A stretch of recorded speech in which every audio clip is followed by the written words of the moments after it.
Fox 5 and Hot 97 present Street Soldiers with Lisa Evers. I'm so glad you're joining us for this episode of Street Soldiers. We're calling this the Diddy trial debrief. We're taking a look at what happened during the trial, but most importantly, what happens next for Sean Diddy Combs. And what does this case say about our legal system and our society? Sean Diddy Combs is one of the most famous men in the world, but that did not matter to federal authorities who slapped him with RICO sex trafficking charges that could have kept him locked down for life. True to form, Combs avoided the worst possible outcome and will not have to register as a sex offender. But the guilty verdict on 2 prostitution charges makes him a convicted felon. Sentencing is set for October 3rd. Criminal defense attorney Philip Hamilton says there's a fork in the road ahead. He could be released as early as his sentencing date in October, or Judge Subramanian, because of the 2 counts of the Mann Act that he was convicted of, has every right to sentence him to up to 10 years per count. Do I think that ultimately he's going to get 20 years consec? I don't. I do think that there's a possibility that he may be looking somewhere in the 3 to 4 year range.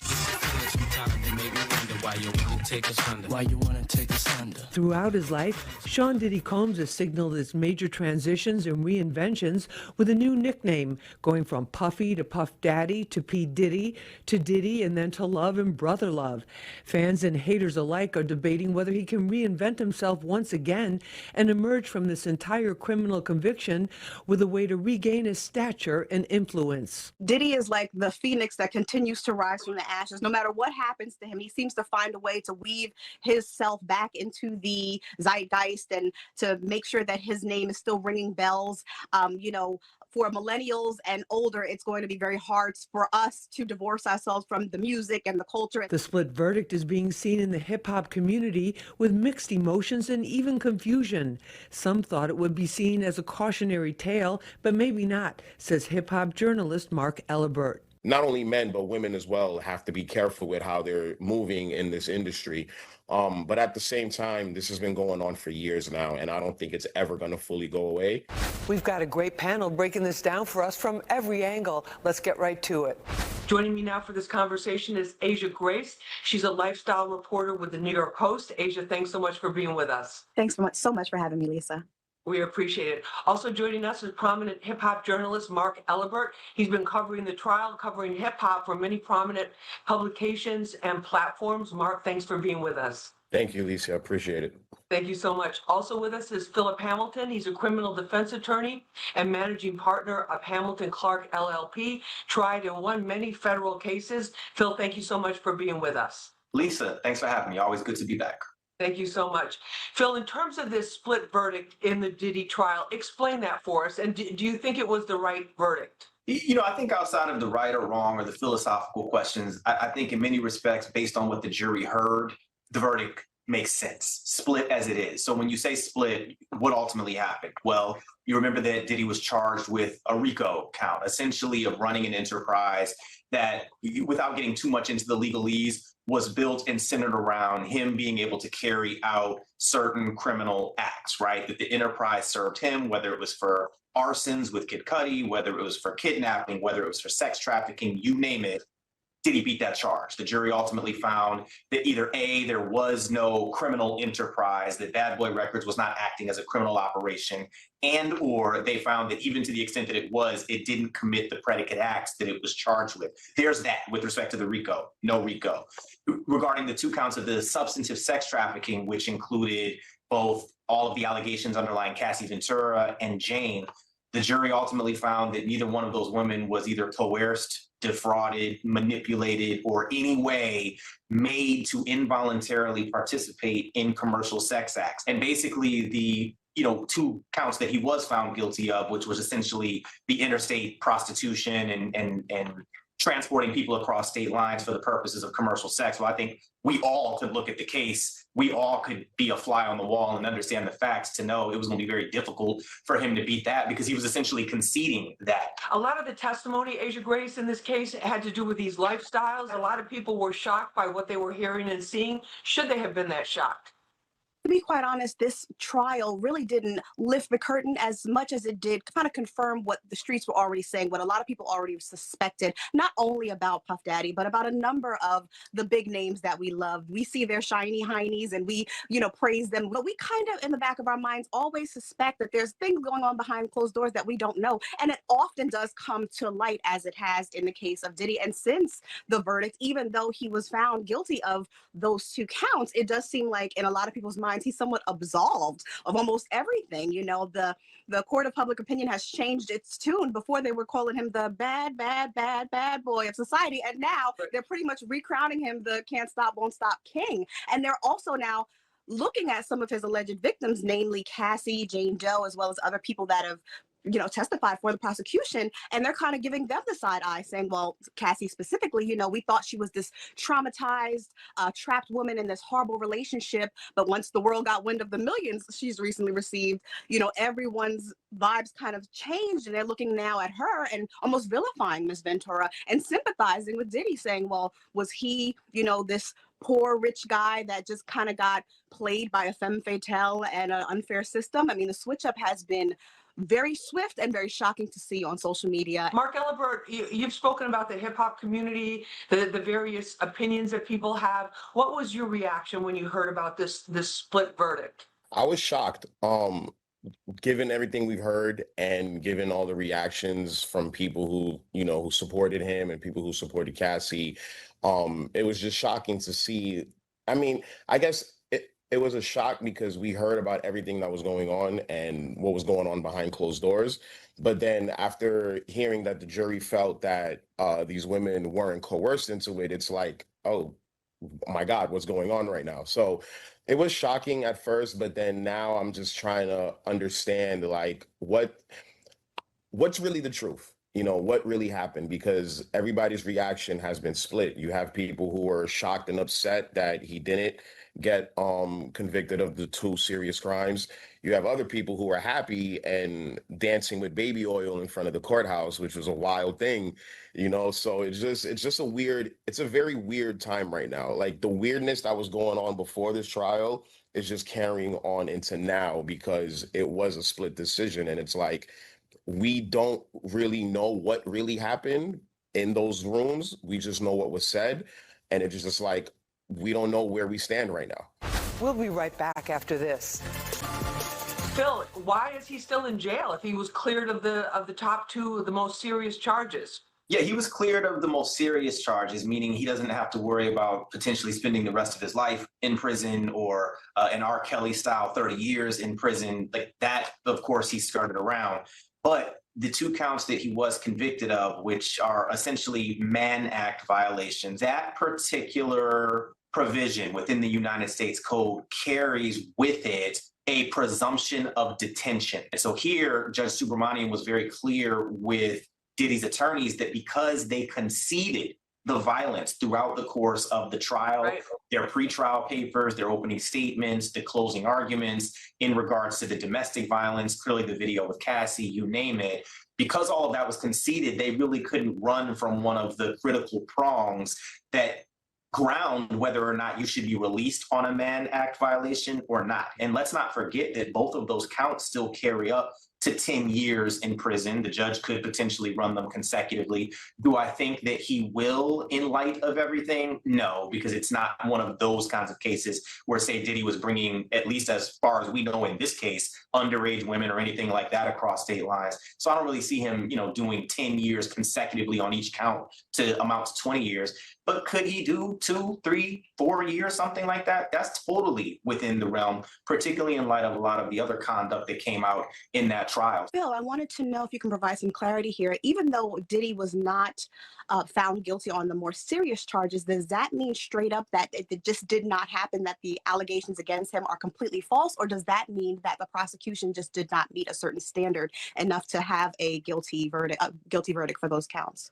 No, fantastic question, Asia. Look, you come with a lot of constitutional protections as a criminal defendant. And one of the biggest protections that you come with is that the government has to prove your guilt beyond a reasonable doubt. In criminal court, the standard of beyond a reasonable doubt is so much more so much heavier for the government to reach, unlike, say, your day-to-day plaintiff that just may be suing Diddy. So long-windedly, I'm answering your question to say the jury didn't say that these things didn't happen. In fact, they may think more likely than not that he did run a RICO enterprise or that he did sex traffic these women, but more likely than not, it's not going to cut it in criminal court. It has to be proven beyond a reasonable doubt, if that helps.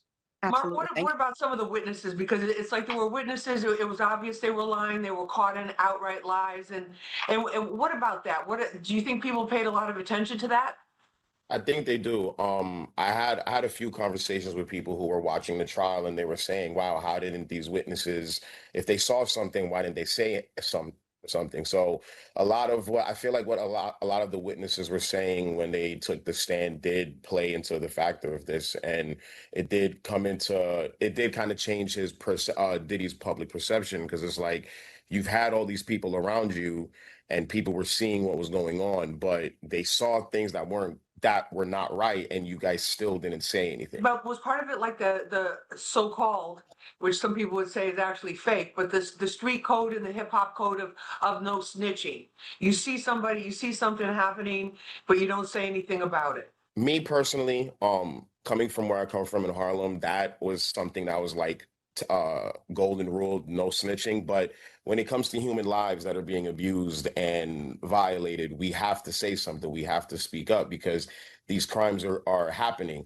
And I'm kind of seeing right now that it's kind of a separation of the generations now. The people that are looking at this trial right now, the younger audience, is like, why aren't people saying anything? What's going on? The older generation is like, well, we're not saying anything because we don't want to cooperate, or whatever the case may be. So we're seeing an interesting synergy going on with that between the generations when it comes to snitching as well. Phil, what about as a criminal defense attorney? Here was a case that basically, would this case have even been brought if Cassie had not filed that civil lawsuit against Diddy in November 2023? You know, my vote on this is always probably not. Clearly, I can never say anything for a guarantee, but I certainly know that if I had been advising Diddy around that time, I would have told him to pay her with interest, because whatever she's looking for will be a lot cheaper than what you will have to go through if this opens up, if other people start coming at you civilly.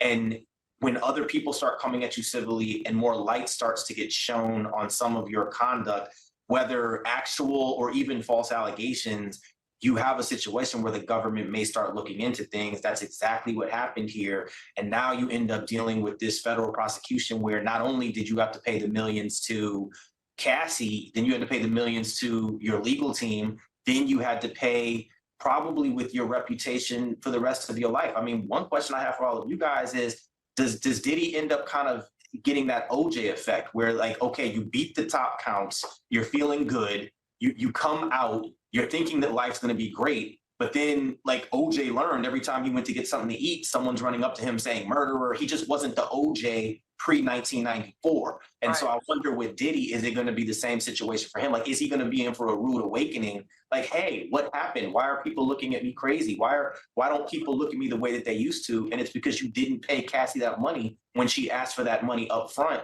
which maybe could have kept a lot of this quiet, certainly could have potentially kept you away from a federal trial. But sometimes people with that much power, they can't see these kinds of collateral consequences that may come from bad decisions that they make. And I think him not paying Cassie was a very bad decision, because he ended up paying her anyway. And a lot. Well, let's get a reaction from Mark and from Asia. Asia, do you think Diddy's going to have that OJ syndrome? To be quite honest, we have seen Diddy reinvent himself a number of times. This is going to have to be the biggest comeback he'll ever make. But if recent history has taught us nothing, it's proven that a conviction does not mean that you cannot reinvent yourself and still rise to the top. Now, whether or not people want to see that from Diddy, we'll see. But how he's going to reinvent himself, is he going to become Pastor Puffy and he's going to be, laying hands and speaking in tongues because of all of the prayer he was doing in that courtroom and in that jail cell? Who knows? He might go into prison reform. He might, God only knows, he might be a spokesperson for sex workers of America. Who knows? However, we believe that somebody of Diddy status can't just fade in the dark. He's not that type of personality. He's going to try his best, and how the world will receive him is yet to be seen. Mark, do you think he'll be able to make a comeback? I feel like he can if he just focuses on the music. That's why we fell in love with him. He made great music because right before all this happened, he dropped the Love album. Right. That was a fire album, Grammy nominated. It was an R&B album, and it was like Diddy brought us back to that 90s R&B vibe. So I feel like if he just stays out of the spotlight and just puts music out, keeps producing, whatever the case may be, I think he could make a comeback. But because he is Diddy and he is this larger than life character, I don't know if he'll be able to stay out the spotlight, even if he tried to. As far as like how hip hop perceives him, with the hip hop community, we like to protect our own. You see, there's people who still protect R. Kelly, even though he's, he got convicted of what it is, but there's still people who think like, yeah, I still love R. Kelly. I'm gonna still play his music. I'm gonna still talk about the things that he does. So I think Diddy will be on that level as well. Asia, do you think women will be lining up to try to get with Diddy? Because one of the other incredible things during the case was even the women that claimed to have had bad experiences with him, been attacked by him, been raped by him, been physically abused by him, they always wanted to get back with him. Do you think women will be looking at this and go, wow, he was still paying James $10,000 a month rent, even though she's on the court testifying, to testify against him? Unfortunately, Lisa, I do not believe that this conviction is going to change anything. I don't think the conviction can stop or will stop the line of women that are going to be waiting for Diddy to come out of jail or sending him, messages as a pen pals or whatever they can do to get in touch with him, because money talks, unfortunately. And again, like you just mentioned, we do know that he was still funding a lot of these lifestyles and a lot of the lives of the women in his life, even though there was either a breakup or some allegations, a lawsuit, what have you, he was still very involved. And a lot of people, not just women, are attracted to power. They're attracted to influence. And that's something that Diddy's always going to be known for. Whether or not the forever icon status stays in place is yet to be seen. But I do believe that folks really just want to be around somebody who attracts light. We were discussing earlier, though, OJ still had his women. Right. And we know what his charge was. Right. And women were still dealing with him. Right. So I guess to your point, Angela, yeah, Diddy may be okay. Yeah. Wow, that's crazy. Mark, will it ever be safe to play Diddy music at a barbecue, at a party, at an event? I was at a party over the weekend and I was Diddy bopping All About the Benjamins. So, the best way to explain it is that, Diddy has countless hits, and it's not just his hits. It's Biggie, it's 112, Mary J. Blige, so a whole bunch of people he worked with. So the music is going to get played either way. I think the thing with that is that, and I have to bring up R. Kelly, because in the Surviving R. Kelly documentary, they said a lot of his songs might have been references to what he was doing with these underage girls. That's the difference between him and Diddy. Diddy was making party records and I'm gonna have fun. And there were no underage girls, we want to remind everybody, and no underage boys or girls in this, despite a lot of the social media, mayhem. Yeah. So hearing his music, we're not going to be in the club and be like, damn, was he talking about abusing somebody here? It's like, oh no, he's talking about drinking Ciroc and wearing Sean John and stuff like that. So I think it's still going to be okay to play his music. People still love him, and he's somebody that the kids say has aura. Phil, does Diddy, now that he's been convicted on these prostitution charges, does he have to register as a sex offender? No. One of the bonuses of him beating the sex trafficking counts, in addition to not having to do a mandatory minimum of 15 years up to potentially life, is that he doesn't have to register as a sex offender, because those two counts of transporting, people across state lines for the purposes of commercial sex acts, it doesn't come with a requirement for sexual registration. What about the sentencing? What would you guess? What's your best educated guess at this point of what he ends up with? You kind of keep hearing it come out of me. If it's not, he just released and just everything's good on time served, then, it could potentially be like maybe 3 to 4 years. And I think if that's the case, what's the question then in the back of everyone's mind? It's like, does Trump come with the pardon? I don't know if that would happen at any point before the midterms in November of 26. So if he got like 3 to 4 years, could he potentially end up sitting in there at least past November of 26? Certainly. Thanks for joining us for this Diddy trial debrief episode of Street Soldiers. You can watch it again and share it on our Fox 5 NY YouTube page and the Fox Local app on your phone and TV. Remember, use your mind as your best weapon. I'm Lisa Evers. Let's push for peace, love, and justice for all.